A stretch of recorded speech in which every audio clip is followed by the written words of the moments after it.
Selamat pagi para pendengar setia Sarapan GPD Situbondo. Bagaimana kabarnya hari ini?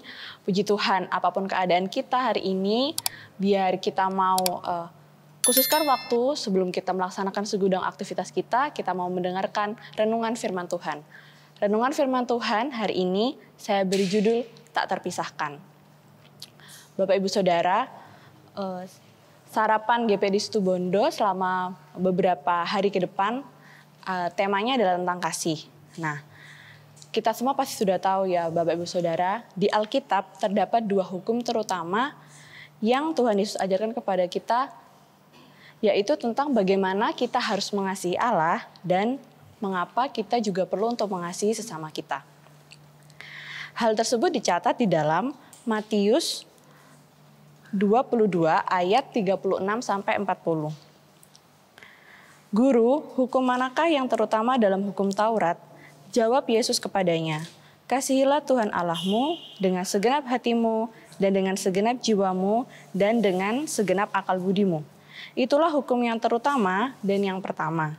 Dan hukum yang kedua yang sama dengan itu ialah kasihilah sesamamu manusia seperti dirimu sendiri. Pada kedua hukum inilah tergantung seluruh hukum Taurat dan kitab para nabi.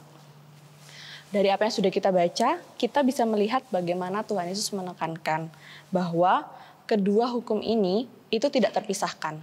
Mereka adalah satu kesatuan atau saling melengkapi. Tidak bisa kita melakukan yang satu tanpa melakukan yang satunya lagi.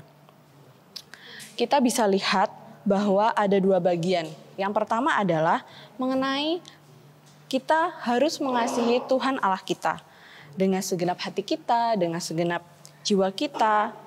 Kemudian bagian yang kedua yaitu menjelaskan mengenai kita harus mengasihi sesama kita sama seperti kita mengasihi diri kita sendiri.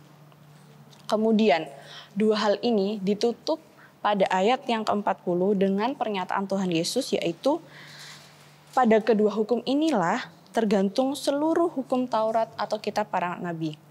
Dapat juga dikatakan bahwa seluruh isi firman Tuhan yang kita baca, yang kita dengarkan, yang kita pelajari, yaitu semuanya bergantung pada dua hukum ini.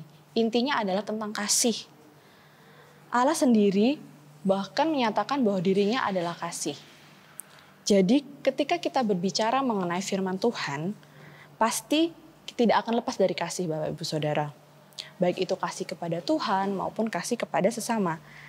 Jika kita mengaku, jika kita bicara bahwa kita mengasihi Tuhan, maka otomatis hal tersebut bukan hanya berbicara tentang kegiatan gerejawi, tapi juga berbicara mengenai seluruh kehidupan kita, seluruh interaksi kita terhadap orang lain.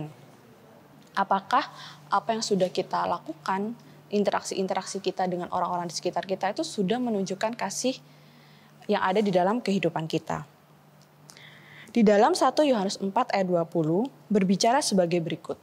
Jikalau seorang berkata, aku mengasihi Allah dan ia membenci saudaranya, maka ia adalah pendusta. Karena barang siapa tidak mengasihi saudaranya yang dilihatnya, tidak mungkin mengasihi Allah yang tidak dilihatnya.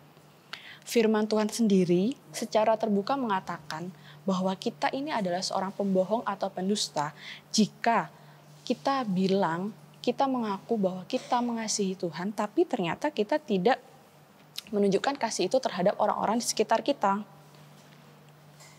Orang yang mengasihi Tuhan adalah orang yang melakukan perintahnya. Kita juga tahu bahwa hal ini dikatakan oleh Tuhan Yesus sendiri. Jadi kasih itu adalah perbuatan yang kelihatan, bukan yang hanya diucapkan, bukan hanya kata-kata. Jadi harus ada sesuatu sebagai bukti bahwa kita mengasihi. Ketika ada suatu hal yang kita kerjakan, kita lakukan, barulah itu bisa disebut kasih. Memang kita sendiri menyadari bahwa perubahan dalam kehidupan kita dari orang yang berdosa yang awalnya tidak mengenal Tuhan Yesus, kemudian menjadi orang yang mau menerima Tuhan Yesus, adalah sebuah lompatan yang besar. Akan butuh banyak waktu untuk kita belajar.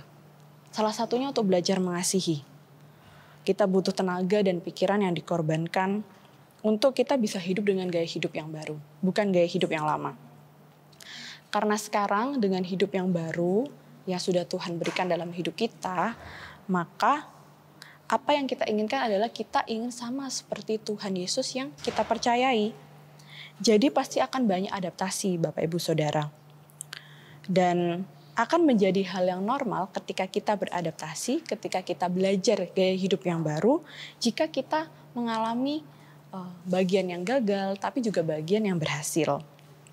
Namun, pagi hari ini kita diingatkan, jangan sampai hal itu menyurutkan semangat kita untuk kita belajar mengasihi orang lain. Kita yakin dan percaya kita punya Tuhan yang akan mengajarkan kita untuk hidup sama seperti Dia, yaitu dengan memberikan Roh Kudus-Nya. Gaya hidup mengasihi dimulai dari mengasihi orang-orang yang ada di depan mata kita. Kita perlu waktu dan kita perlu banyak hal yang harus disesuaikan dalam hidup kita ketika kita belajar mengasihi. Tapi tenang Bapak Ibu Saudara, Tuhan menghargai seberapapun waktu yang kita perlukan untuk kita mau belajar berubah. Karena yang Tuhan lihat adalah motif hati kita. Ketika ada kemauan untuk mengasihi, yakinlah bahwa Tuhan akan menimbulkan kasih itu di dalam diri kita. Sehingga ketika kita berbuat sesuatu, kasih itu secara alami muncul. Kasih itu secara alami akan kita rasakan. Bahkan bukan hanya kepada orang yang kita anggap orang itu orang yang baik atau orang itu peduli terhadap kita. Justru terlebih lagi kepada orang yang mungkin tidak cocok dengan kita, orang yang menjadi musuh kita, yang tidak senang pada kita. Ingatlah bahwa Tuhan kita adalah Tuhan yang sanggup untuk mengerjakan sesuatu yang tidak pernah timbul di dalam hati. Untuk itulah kita tidak lagi punya alasan untuk berkata, saya sulit sekali mengampuni, saya tidak mungkin bisa mengampuni, saya memang sudah seperti ini, saya tidak mungkin berubah. Karena Tuhan yang merancang kita adalah Tuhan yang memiliki rancangan yang indah dalam hidup kita. Semuanya serupa dengan gambarannya. Ia merancang kita sebagai manusia yang baik di mata Tuhan. Sebagai manusia yang penuh kasih sama seperti Allah, yaitu kasih itu sendiri.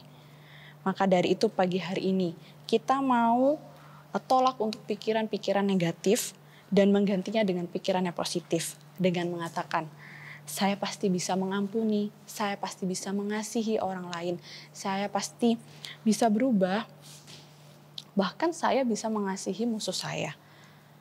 Kita mau mendeklarasikan hal ini sebagai doa permohonan kita kepada Allah, sehingga kita mampu mewujudkannya dalam perbuatan kita terhadap sesama. Jadi, mari kita mau koreksi diri kita pagi hari ini Bapak Ibu Saudara. Bagaimanakah selama ini kita memperlakukan orang-orang di sekitar kita? Apakah sudah menunjukkan kasih? Kalau belum, tidak apa-apa. Mari kita mau minta Roh Kudus untuk mengajari kita, untuk menyentuh hati kita. Mari kita mau ingat bahwa tidak mungkin kita mengasihi Allah kalau tidak mengasihi sesama, karena keduanya itu tidak terpisahkan. Sekian renungan yang bisa saya sampaikan pada pagi hari ini. Semoga dapat memberkati kita semua. Selamat beraktivitas, Tuhan Yesus memberkati.